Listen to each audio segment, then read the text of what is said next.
To break it all down, let's welcome in former Georgia Congressman Doug Collins. Thank you so much for being here. Welcome to Wake Up America Weekend. Congressman, they've already looked at this case. In fact, it's been thrown out at the federal level. Why go back to this case? Is there new evidence there that, they think that this is going to be able to convict the former president on?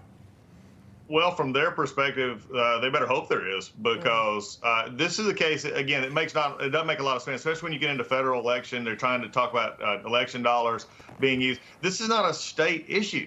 This is, again, this is something that, like I said, that the federal level is not prosecuting on. This is also something that, again, from this prosecutor, is coming at it from a perspective of what is going on here and why are they making such a big deal about this. This is the prosecutor also that has decided to downgrade felonies to misdemeanors. This is a prosecutor who's also decided that he was not going to prosecute many misdemeanors as it goes, but yet this has become such an important part. It really just shows this prosecutor, who's made a lot of statements overall that he doesn't like the former president, and this gave really a lot of people the feeling this is a politically motivated operation. Again, when you have both on the left and the right questioning the real legal charges here, it really does make you want to step back and scratch your head. But look, I have no doubt that Donald Trump will adequately take on this new challenge and these indictments if they do come, and we'll see what happens. But it is interesting to me that, frankly, more people aren't concerned about what is becoming more and more looking more politically motivated, especially those who want to be president at a certain point in time.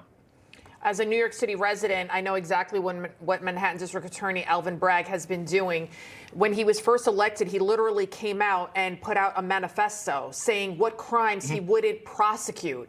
And people are getting shoved onto train tracks. They're being stabbed and beaten viciously. This one poor woman was kicked in the head so badly she lost her eyesight. And that was, it's astounding, example after example, and yet they're going after Trump. And speaking of which, a lot of people forget that Stormy Daniels had to pay Donald Trump $300,000 in legal fees after losing her failed defamation suit against him. Yet here we are, we got the DA in Manhattan, and he wants to lock him up. And for what?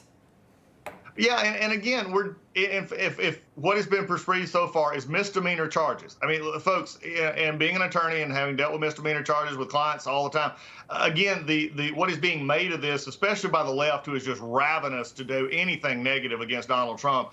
This is just like, giving, a sugar drink to a toddler. I mean, they're just all over themselves thinking this is the greatest thing in the world.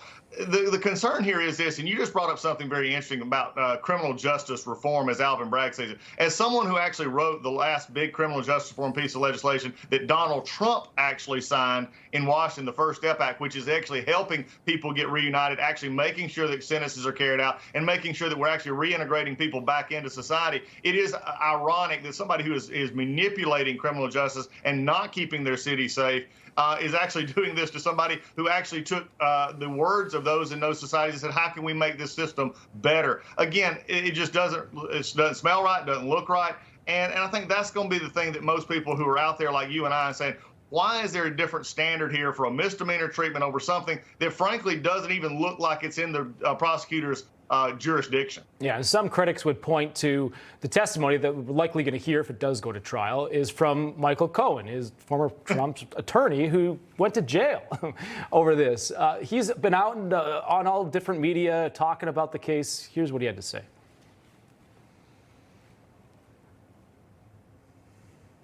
At the end of the day, it's really all about accountability. That's what I think America wants to see, because Donald has managed to escape accountability his entire life. And the rest of us that have been around him all seem to be the ones who get thrown under the bus.